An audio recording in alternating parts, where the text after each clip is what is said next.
go over everything that I'm doing for my legs right now, starting off with a single leg extension, trains all of the heads of the quads, and it's unilateral for more motor unit recruitment, which is especially important for a muscle like the quads that is very large and has a large voluntary activation deficit. Then I move on to an adductor isometric. It's quick, it's easy, and I find it more enjoyable than performing it regularly. Like, the reason why I even started doing it isometric is because I maxed out the machine. I didn't have a gym pin, but even after I got my gym pin, I just prefer this more. Induction machine isometric, dude, performing this isometric feels so much better than performing it regularly isotonic. But yeah, this is for the upper glute max. Leaning forwards gives the upper glute max better.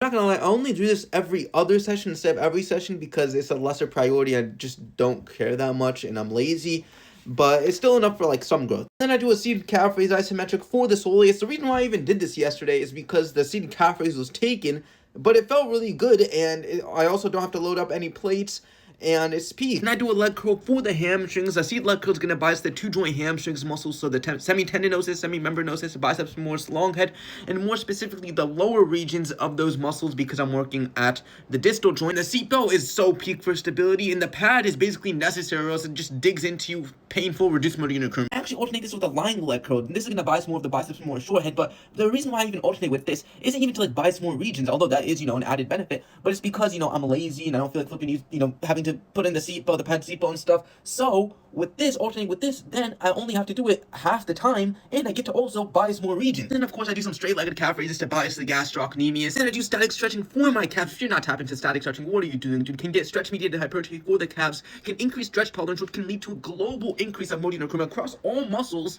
and it's just good for flexibility too. I do a hamstring stretch too. This might not be optimal for a public lobby, dude. Like, it makes me look like I'm off a fence, but its peak can get stretch-mediated hypertrophy for the hamstrings. And there's nothing special about me using the weight for my stretch. There's nothing special about weighted stretches. All stretches are loaded, whether it's you pushing yourself into that deep stretch or a weight helping you or a friend pushing you to that deep stretch. All it's doing is just helping me go into a deep stretch. That's it. And then I do a brutal quad stretch, bro. This absolutely obliterates my rectus femoris.